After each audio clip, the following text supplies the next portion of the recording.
In my courtroom of life, I am Judge Hope, sitting here with the gavel resting quietly beside me, ready to tell a story that will make you feel the weight of silence, the sting of laughter at someone else's expense, and the long road back to dignity. His name is Clarence Mr. C. Thompson. He is 72 years old and lives alone in a modest one-bedroom apartment on the north side of Detroit. For 40 years, he was a music teacher in the public schools, piano, guitar, voice, theory. He taught thousands of kids how to find their own sound, how to turn pain into melody, how to stand tall even when the world tried to push them down. He never became famous. He never needed to. His reward was the light in a student's eyes when they hit the right note for the first time. After he retired 8 years ago, he still gave free lessons to neighborhood kids, played at small churches on Sundays, and once a month went to an open mic night at a little jazz club called Blue Note Lounge. He never performed for applause. He performed because music was the only language he still fully trusted. One Friday night in early spring, the club was packed. A young rising rapper named Jackson "Jax Money" Reed, 24 years old, millions of streams, designer chains, entourage, decided to drop by unannounced. He was in town for a show the next day and wanted to feel the streets. The host recognized him immediately and called him up for a freestyle.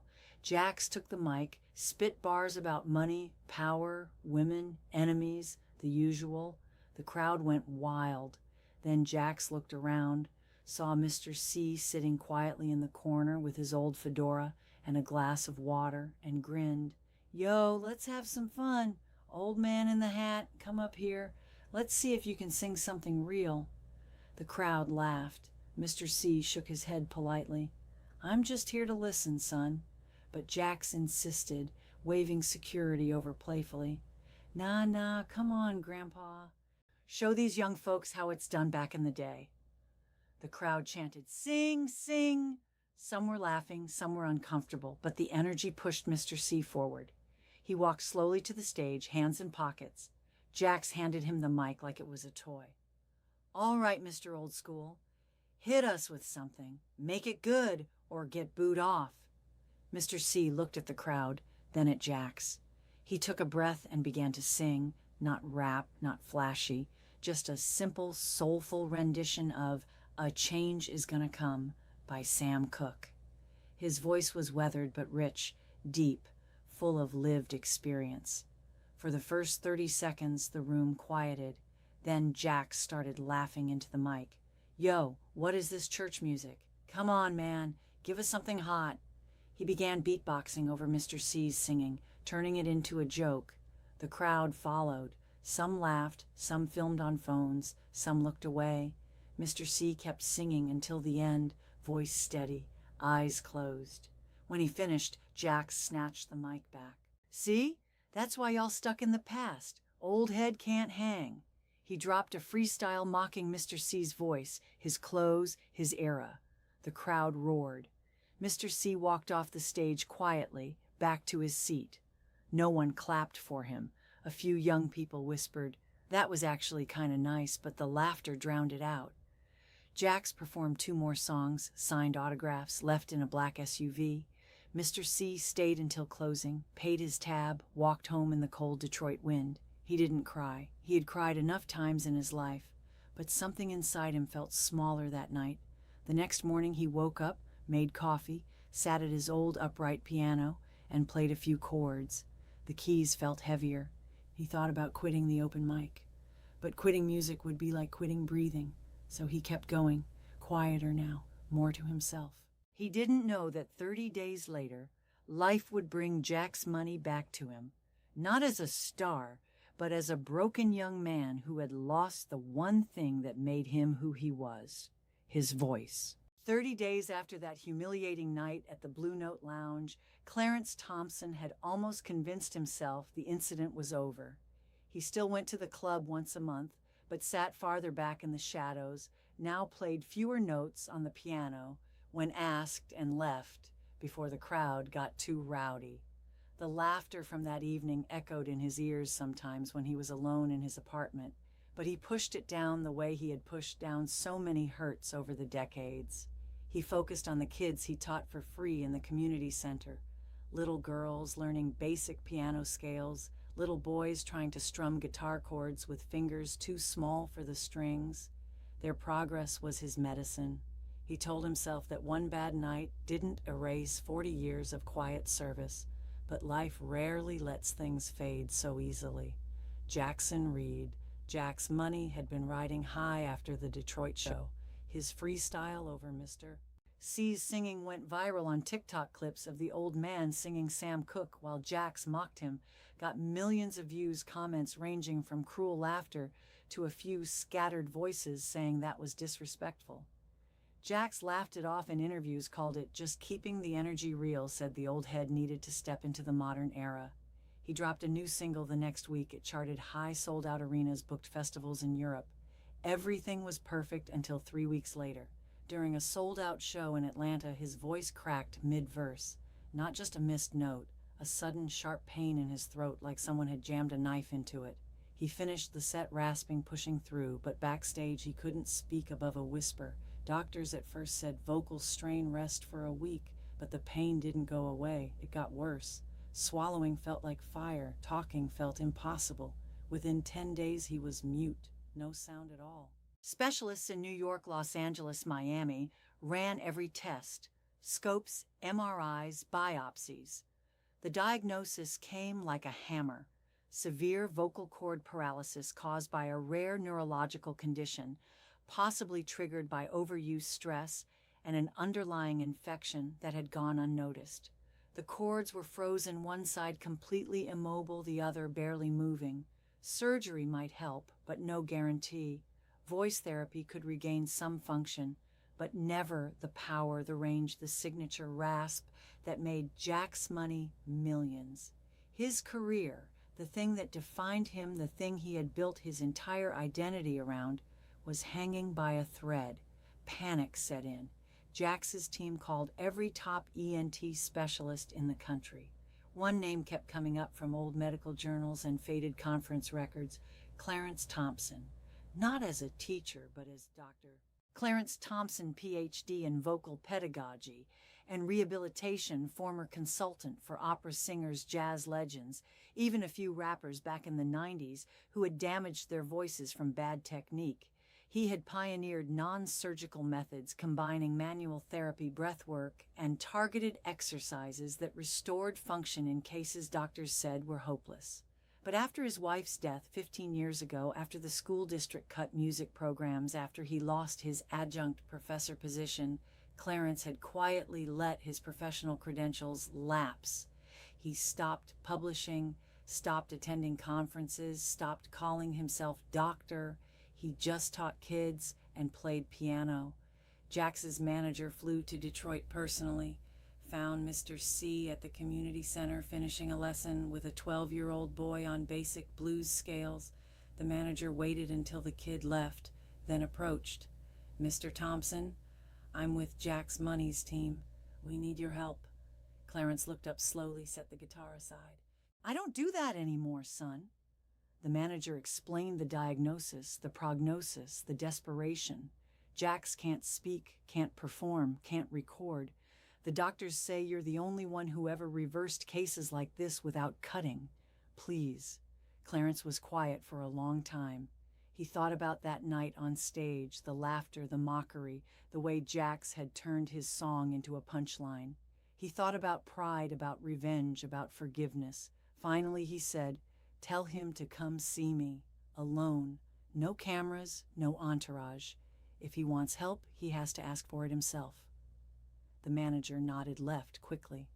2 days later, Jax arrived at the community center in a hoodie, sunglasses, low hat, trying to look anonymous, but everyone recognized him anyway.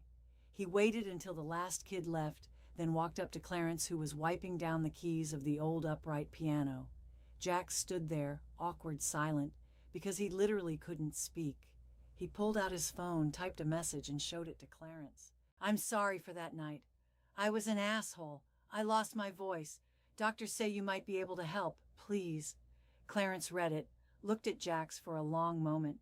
saw the fear in the young man's eyes, the same fear he had seen in students who thought they had ruined their futures with one bad choice. He nodded once. "Sit down. We're starting with breathing. No shortcuts, no attitude. You do exactly what I say or you leave." Jax sat. For the first time in years, someone told him what to do, and he listened without arguing. Clarence began with simple exercises, diaphragmatic breathing, gentle humming lip trills, things that looked ridiculous, but rebuilt the foundation. Jax struggled. His throat hurt. His ego hurt more, but he kept coming back every day for a week, then 2. Clarence never mentioned the open mic night. He just worked. Slowly, very slowly, Jax felt tiny vibrations return tiny sounds. A rasp, a whisper, a single note. It wasn't much, but it was hope. One afternoon after a session, Jax typed another message. "Why are you helping me after what I did?" Clarence looked at him for a long time, then said softly, "Because music saved me once when nothing else could. And nobody should lose their voice. Not even you." Jax's eyes filled with tears he couldn't wipe away fast enough. He typed, "Thank you." Clarence nodded. "Keep coming. We're not done yet." As the weeks turned into months, Clarence Thompson and Jackson Reed settled into a routine that neither had expected. Every afternoon at 4 o'clock sharp, Jax arrived at the community center, hoodie up, sunglasses on, trying to blend in. But the kids always spotted him whispering, "That's Jax Money, the one from the videos." Clarence never let the attention distract from the work. He kept the sessions private in the small practice room at the back. No phones, no recording, no audience. He started each day the same way: sit straight, breathe from the diaphragm, feel the air move low, not high in the chest. Jax followed instructions without argument, which surprised Clarence more than anything. The young man who once mocked him on stage now sat quietly counting inhales and exhales, letting Clarence place gentle fingers on his throat to feel the subtle vibrations that were slowly returning. Progress was slow, painfully slow.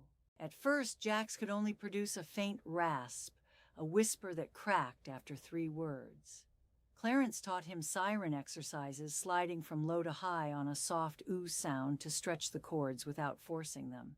He taught him straw phonation, blowing through a thin straw into water to create back pressure that gently massaged the vocal folds. He taught him semi-occluded vocal tract exercises, humming through closed lips, trilling tongue, all the things that looked silly, but rebuilt coordination from the ground up. Jax hated how vulnerable it felt, how small he sounded, how far he was from the booming voice that once filled arenas. Some days he left frustrated, slamming the door, texting his manager, "This is pointless." But he always came back the next day because deep down he knew this was his only real chance. Clarence never rushed him, never praised too much, never criticized harshly. He just observed, corrected, adjusted, and waited. One afternoon, after a particularly good session where Jax managed a clear, sustained note on middle C without pain, Clarence sat across from him and said something for the first time. "You know why I'm doing this?" Jax shook his head, typed on his phone. "Because you're a good person?" Clarence smiled faintly. "No, because I know what it's like to lose your voice. Not the physical one, the one inside. The one that lets you speak your truth without fear. I lost mine a long time ago when people told me my music, my teaching, my way of being didn't belong anymore. I let them silence me. I won't let that happen to you, not if I can help it." Jax stared at him, eyes wide. For the first time he typed slowly, "I'm sorry." "I didn't know." Clarence nodded. "You didn't need to know. You just needed to learn. And you're learning now. Keep going." 1 month in, Jax could speak in short sentences, hoarse but audible. 2 months in, he could sing scales softly without wincing. 3 months in, he recorded a simple vocal line on his phone, sent it to his producer, who cried on the other end of the call, saying, "Bro, your voice is coming back. It's really coming back." Jax showed the message to Clarence, who simply said, "Good. Now we build strength, not speed." During those months, Jax began to open up. Between exercises, he typed stories about his childhood growing up in a rough neighborhood, music being the only thing that kept him out of trouble, how rap became his escape, his armor, his way to prove he mattered. Clarence listened without judgment, shared his own stories.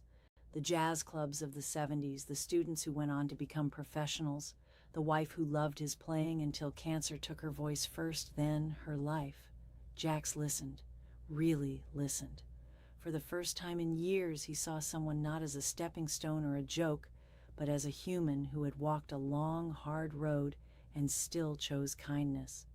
One evening after a session, Jack stayed late. The center was empty, the lights dim. He typed a long message. I used to think voice was about being loud, about being heard, above everyone else. Now I think it's about being clear, about saying what matters without hurting people along the way. You didn't have to help me. After what I did, you could have let me lose everything. Why didn't you? Clarence looked at him for a long time, then spoke quietly.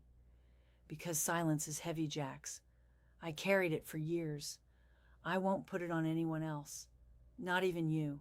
Jax's eyes filled. He typed thank you. Then he did something he hadn't done since he was a kid. He hugged Clarence, quick, awkward, but real. Clarence hugged back, patted his shoulder. Keep coming. We're almost there. 4 months and Jax's voice returned almost fully. Not the exact same rasp, but richer, deeper, with more control, more nuance. He could rap again, sing hooks, hold long notes without strain. His first post-recovery track, a slow, introspective piece about growth, humility, and second chances, dropped quietly. No big promo, just on streaming. Fans noticed the difference, the maturity, the soul. Comments flooded in, this is different, this is real, this is grown. Jax credited Clarence publicly in the liner notes to Mr. C, the teacher, who reminded me that voice is more than sound, it's character. Clarence never asked for credit, never sought fame. He just kept teaching kids, kept playing piano, kept going to the Blue Note Lounge once a month, sitting in the back, listening. But the night Jax's song hit #1 on the charts, he showed up at the club unannounced, hoodie off, no entourage. He walked straight to Clarence's table, sat down, and for the first time spoke out loud, hoarse but clear. Thank you, Mr. C. I wouldn't be here without you. Clarence smiled softly. You did the work, son. I just gave you the tools. Jax shook his head. You gave me more than that. You gave me back respect. For myself? For others. Clarence nodded. Then use it wisely. The crowd noticed. Jax whispered to the host, who announced quietly, Tonight we have a special guest, Mr. C and Jax Money together. No pressure, just music. Clarence hesitated, but Jax looked at him, pleading, Please, one song together. Clarence stood up, walked to the piano, Jax to the mic. Clarence played the opening chords of A Change Is Gonna Come, the same song from that night. This time, Jax didn't interrupt. He listened, waited, then joined in, soft at first, then stronger, blending rap verses with the classic melody, turning it into something new, something healing. The room was silent except for the music. When they finished, the applause was real. Not mocking, not pitying, just grateful. Jax hugged Clarence again, whispered, Thank you, one more time, then left quietly. Clarence sat back down, ordered his usual water, looked at the empty stage and felt something lift inside him, the weight of that old silence finally gone. He whispered to himself, change did come, and it came through the very person who once tried to take his voice away. Life's courtroom had ruled, and mercy had won. 6 months after Jax Money's voice returned fully, the Blue Note Lounge looked the same on the outside faded sign, flickering neon small stage with the same old upright piano. But inside something had shifted forever. Clarence Thompson still came every Friday night, still sat in the back corner, still ordered water, still listened more than he played. The kids from the community center came too, now bringing friends, filling the seats, whispering, That's Mr. C, the one who taught Jax Money how to sing again. Jax himself hadn't been back since that first duet night, not because he was avoiding it, but because he was busy rebuilding in a new way. His new album dropped quietly, no massive promo, no features, just raw, honest tracks about lost growth, humility, and the people who pull you back when you're falling. The title track, Silent Strings, was a slow, piano-driven piece, with his voice layered soft over Clarence's simple chords, recorded in one take at the community center late one night. Fans called it his best work ever. Critics said it was mature, soulful, real. Streams climbed, not because of hype, but because people felt it. One line repeated in comments everywhere. I lost my voice when I lost respect, found it again when an old man showed me grace. Jax credited Mr. C in every interview, never calling him Clarence, always Mr. C or teacher. He said the same thing every time. I mocked a man who knew more about music than I'll ever learn. He could have let me stay silent. Instead, he gave me my voice back. That's not just a teacher, that's family. Clarence never watched the interviews, never read the comments. He just kept teaching, kept playing, kept living small. But one Friday night in late fall, the club was fuller than usual. Word had spread quietly among the locals, among the jazz heads, among the young rappers who respected the old school now. The host stepped to the mic, smiled wide. Tonight we got something special. No big announcement, just two people who belong on this stage together, Mr. C and Jax Money. The room erupted, not wild screaming, but warm, deep applause, the kind that comes from knowing you're witnessing something real. Clarence walked up slowly, fedora in place, hands steady. Jax followed, hoodie off, no chains, no flash, just a simple black t-shirt and jeans. They didn't speak at first. Clarence sat at the piano. Jax stood at the mic. Clarence played the opening chords of A Change Is Gonna Come, the same song from that first night. This time no mockery, no interruption. Jax waited, let the melody breathe, then joined in soft at first voice, rich, controlled, full of everything he'd learned. He didn't rap over it. He sang with it, blending his tone with Clarence's piano, turning the classic into something new, something theirs. The room was silent except for the music. When the last note faded, the applause came again, deeper, longer. Jax looked at Clarence, eyes shining. Mr. C, he said out loud, voice clear, strong, thank you for not giving up on me. Clarence stood up slowly, placed a hand on Jax's shoulder. You did the work, son. I just opened the door. You walked through it. Jax pulled him into a hug, quick but tight. The crowd cheered again, some wiping eyes, some nodding like they understood something bigger than music was happening. After the set, they sat together at Clarence's usual table. Jax ordered water for both of them. They talked quietly about nothing and everything, about music, about life, about second chances. Jax said, I'm starting a foundation for music education in schools like the ones you used to teach in. Free lessons, instruments, teachers paid fair. I want kids to have what I had before I forgot what it meant. Clarence smiled softly. That's good work, real work. Jax nodded. And I want you on the board, not as a name, as the heart of it. Clarence was quiet for a moment, then said, I'll think about it. But if I say yes, it's because the music needs it, not because I need the spotlight. Jax laughed softly. That's why you're the right person. They sat a while longer, the club emptying around them. When it was time to go, Jax stood up.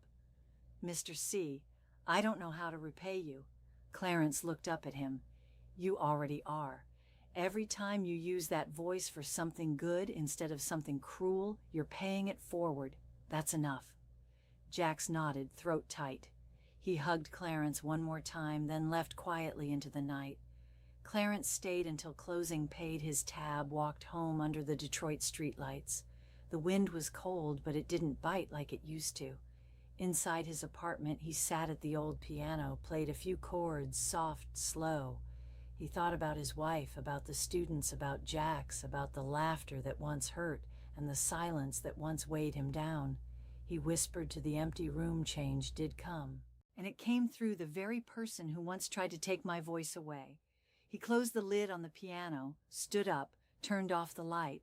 Outside, the city hummed on, indifferent as always. But inside, Clarence Thompson's heart, peace had settled deep and steady, ready to carry him through whatever came next. In the courtroom of life, the case was closed, not with thunder, but with quiet grace. Mercy had spoken, forgiveness had answered, and hope had the final word. Thank you for listening. If this story touched the part of you that still carries silence, remember, your voice matters. Use it kindly. Heal from the things no one apologized for, and know that sometimes the person who hurts you most is the one life sends to teach you how to rise stronger. Until next time, take care of your heart,